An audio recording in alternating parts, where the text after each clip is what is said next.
वालेकुम स्टूडेंट्स। आज हम लोग डिस्कस करने वाले हैं 10th बायोलॉजी का फर्स्ट चैप्टर का फर्स्ट लेक्चर। पिछली वीडियो में हमने 9th की बायोलॉजी स्टार्ट की थी, जिसमें फर्स्ट वीडियो थी अबाउट इंट्रोडक्शन टू बायोलॉजी, और ये जो मेरी दूसरी वीडियो है इसमें हम डिस्कस करेंगे गैसियस एक्सचेंज, 10th बायोलॉजी का फर्स्ट चैप्टर। तो गैसियस एक्सचेंज आपके चैप्टर का नाम है गैसियस एक्सचेंज। गैसियस एक्सचेंज का मतलब क्या होता है? तो इसके नाम से हमें पता चल रहा है गैसेस का एक्सचेंज होना हमारे दरमियान और एनवायरनमेंट के दरमियान। जैसा कि एक इंसान एनवायरनमेंट से कौन सी गैस लेता है? ऑक्सीजन, और एनवायरनमेंट को वापस कौन सी गैस देता है? Carbon dioxide. तो गैसेस का एक्सचेंज होना between living organisms and environment is called gaseous exchange. ठीक है, जैसे हमने ऑक्सीजन ली है, प्लांट्स कार्बन डाइऑक्साइड लेंगे एनवायरनमेंट से, हमने एनवायरनमेंट को कार्बन डाइऑक्साइड दिए है, प्लांट्स ऑक्सीजन देंगे। तो इंसान के अंदर, प्लांट्स के अंदर और तमाम जानवरों के अंदर गैसियस एक्सचेंज का प्रोसेस होता है। ठीक है, इसकी डेफिनेशन लिख लेते हैं। डेफिनेशन, तो it is a process in which, इसको मिटा देते हैं, gases are exchanged between environment and living organism।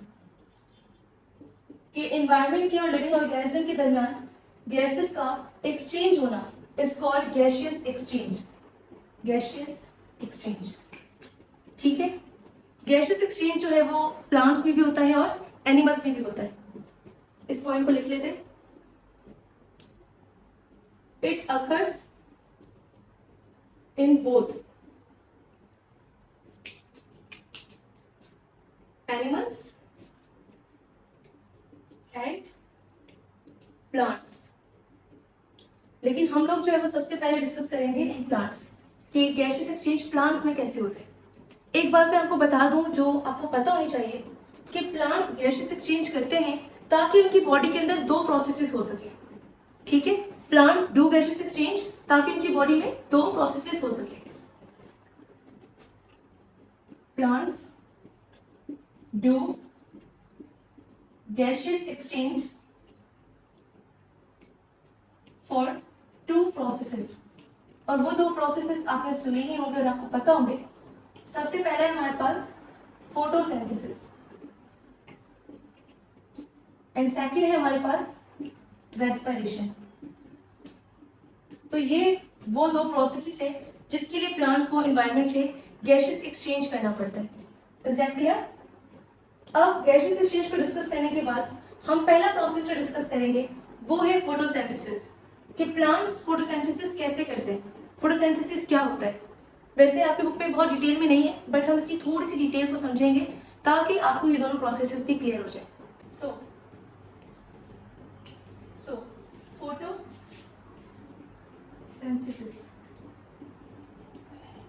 हम 7th क्लास से 8th क्लास से पढ़ते हुए आते हैं कि ऐसा प्रोसेस जिसमें प्लांट्स अपना खाना खुद बनाते हैं, वो प्रोसेस हमारे पास कहलाता है फोटोसिंथेसिस। ऐसा ही, लेकिन अब थोड़ी सी डिटेल जो आपको पता होनी चाहिए as a matric class student वो ये है कि फोटोसिंथेसिस करने के लिए प्लांट्स को 4 चीजें चाहिए। कितनी चीजें चाहिए? 4। प्लांट्स रिक्वायर 4 थिंग्स, जिसमें सबसे पहले हमारे पास आता है पानी, H2O, water. Secondly plants require CO2, carbon dioxide gas. Thirdly उनको चाहिए क्लोरोफिल, एंड फोर्थ उनको चाहिए सनलाइट। वाटर के बारे में आप सबको पता है, प्लांट्स को जो पानी आराम से मिल सकता है। कार्बन डाइऑक्साइड गैस हमारे एनवायरनमेंट में हायर अमाउंट में प्रेजेंट है, तो वो भी प्लांट्स को आराम से मिल सकती है। मे बी आपको क्लोरोफिल के बारे में ज्यादा आइडिया ना हो, तो क्लोरोफिल एक ग्रीन पिगमेंट होता है, इसके बारे में एक लाइन लिख देते हैं। It is a green pigment, जिसकी वजह से लीव्स का कलर ग्रीन होता है क्योंकि उनमें क्लोरोफिल होता है। It is a green pigment which captures sunlight। जो कि सनलाइट को कैप्चर करता है, ठीक है। और चौथी चीज प्लांट्स को चाहिए सनलाइट। अच्छा, हमें फोटोसिंथेसिस क्यों नहीं होती? हमारे पास पानी भी है, कार्बन डाइऑक्साइड भी है, लेकिन हमारे पास क्लोरोफिल नहीं है, ठीक है। तो प्लांट्स को ये 4 चीजें चाहिए फोटोसिंथेसिस करने के लिए। सबसे पहले water, carbon dioxide, chlorophyll and sunlight. जब ये चारों चीजें प्लांट्स को मिल जाती हैं तो वो एक प्रोडक्ट बनाते हैं और उस प्रोडक्ट को हम कहते हैं ग्लूकोज। क्या कहते हैं? ग्लूकोज। और साथ में एक गैस रिलीज होती है जिसका नाम होता है ऑक्सीजन गैस, ठीक है। ग्लूकोज का केमिकल फॉर्मूला भी आप लोगों को पता होना चाहिए और वो होता है C6H12O6। It is the chemical formula of glucose. Okay, तो फोटोसिंथेसिस एक ऐसा प्रोसेस है जिसमें plants water, carbon dioxide, chlorophyll और सनलाइट का यूज करके ग्लूकोज बनाएंगे और ऑक्सीजन गैस बनाएंगे। इसमें भी ये बात आपको पता होनी चाहिए कि फोटोसिंथेसिस का जो मेन प्रोडक्ट होता है वो ग्लूकोज होता है, और जो बाय प्रोडक्ट होता है, यानी कि जब भी हम कोई चीज बनाते हैं तो एक तो होता है हमारा टारगेट और एक होती है वो एक्स्ट्रा चीज। तो ग्लूकोज प्लांट्स पे टारगेट था और ऑक्सीजन वो एक्स्ट्रा चीज है जिसको हम बाय प्रोडक्ट भी कह सकते हैं। Is that clear? तो फोटोसिंथेसिस क्लियर है। उसके बाद हमारे पास जो सेकंड प्रोसेस है वो क्या है? रेस्पिरेशन। अच्छा, मैंने अभी देखा कि इस स्लाइड की वजह से कुछ वर्ड्स है लेक्चर के जो क्लियर नहीं है, सो डोंट वरी, लेक्चर के एंड में हम इस लेक्चर की पिक्चर ऐड कर देंगे, ठीक है। So the next process is, जिसके लिए प्लांट्स गैसेस एक्सचेंज करते हैं, वो है रेस्पिरेशन।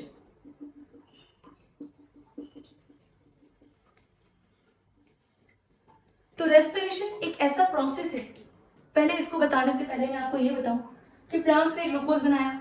ग्लूकोज में सनलाइट की जो एनर्जी थी, सूरज की जो रोशनी थी, उसमें लाइट एनर्जी थी। प्लांट्स ने उस लाइट एनर्जी को कन्वर्ट किया इनटू केमिकल एनर्जी और उसको ग्लूकोज की फॉर्म में स्टोर कर लिया। लेकिन अब जब प्लांट्स को वो एनर्जी चाहिए तो प्लांट्स उस ग्लूकोज में से उस एनर्जी को कैसे यूटिलाइज करेंगे? तो प्लांट्स क्या करते हैं कि वो ग्लूकोज को तोड़ते हैं, जिसकी वजह से उसमें से एनर्जी रिलीज होती है, और वो प्रोसेस हमारे पास कहलाता है रेस्पिरेशन। तो first of all, it is a process in which glucose is break down to release energy, ठीक है। रेस्पिरेशन करने के लिए प्लांट्स को 2 चीजें चाहिए, जैसे कि फोटोसिंथेसिस करने के लिए प्लांट्स को 4 चीजें चाहिए थी। रेस्पिरेशन के लिए they need 2 things, they need 2 things, जिसमें से एक तो मस्ट चाहिए और एक ऑप्शनल होती है। ऑप्शनल क्यों, ये मैं आपको नेक्स्ट लेक्चर में बताऊंगी। तो सबसे पहले उनको चाहिए होता है ग्लूकोज और दूसरा उनको चाहिए होती है ऑक्सीजन गैस। तो बेसिकली प्लांट्स करते क्या है कि रेस्पिरेशन में ऑक्सीजन गैस की हेल्प से वो ग्लूकोज को तोड़ते हैं। तो जब ये दोनों चीजें प्लांट के पास होती हैं तो ऑक्सीजन की हेल्प से ग्लूकोज टूटता है और ग्लूकोज के टूटते ही क्या रिलीज होता है? एनर्जी रिलीज होती है। जैसा कि फोटोसिंथेसिस में मेन प्रोडक्ट ग्लूकोज था, ऐसे ही रेस्पिरेशन में मेन प्रोडक्ट एनर्जी है और एक बाय प्रोडक्ट भी है जो कि है कार्बन डाइऑक्साइड गैस। तो देखें कितना अपोजिट है। फोटोसिंथेसिस में बाय प्रोडक्ट था ऑक्सीजन गैस और रेस्पिरेशन में बाय प्रोडक्ट है carbon dioxide gas. Is that clear? तो फोटोसिंथेसिस में प्लांट्स क्या करते हैं? 4 चीजों का यूज करके, sunlight, water, carbon dioxide and chlorophyll, इन 4 चीजों। तो फोटोसिंथेसिस में प्लांट्स क्या करते हैं? 4 चीजों का यूज करके ग्लूकोज को बनाते हैं, water, carbon dioxide, chlorophyll, sunlight, और एक बाय प्रोडक्ट बनाते हैं विच इज ऑक्सीजन गैस, जो हम सब इंसानों के लिए बहुत ज्यादा बेनिफिशियल है। और रेस्पिरेशन में प्लांट्स उसी ग्लूकोज को ऑक्सीजन गैस की हेल्प से तोड़ते हैं और एनर्जी को रिलीज करते हैं, जिसके साथ कार्बन डाइऑक्साइड गैस भी रिलीज होती है। So that's all for today. आज के लेक्चर में हमने क्या डिस्कस किया है कि गैसेस एक्सचेंज क्या होता है, फोटोसिंथेसिस क्या होती है और रेस्पिरेशन क्या होता है। अब जो नेक्स्ट लेक्चर होगा उसमें हम देखेंगे कि फोटोसिंथेसिस और रेस्पिरेशन दोनों में क्या डिफरेंस है।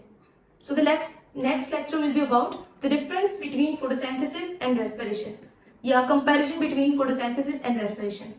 That's all for today. Allah Hafiz.